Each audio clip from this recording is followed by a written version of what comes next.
यहाँ आपको अपडेट करेंगे। जिला मस्तूंग की तहसील दश्त में नामालूम अफराद ने 9 मजदूरों को अगवा कर लिया। तमाम मुखबियों का ताल्लुक सिंध और पंजाब से है।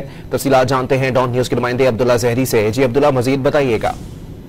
जी बिल्कुल, ये मस्तूंग का इलाका है, तहसील दश्त, जहाँ नामालूम मुसल्लह अफराद की जानिब से जेर तामीर एक इमारत पर काम करने वाले 9 मजदूरों को बंदूक के जोर पर अगवा कर लिया। लेवीज और दीगर सिक्योरिटी फोर्सेज के एहलकार इस वक्त जो है वकूआ पहुंच चुके हैं। लेवीज जराये के मुताबिक तमाम मजदूरों का ताल्लुक सिंध और पंजाब से, जिनकी तलाश के लिए सर्च ऑपरेशन का आगाज कर दिया गया है। जिला मस्तूंग की तहसील दश्त में नामालूम अफराद ने 9 मजदूरों को अगवा कर लिया। तमाम मुखबियों का ताल्लुक सिंध और पंजाब से है।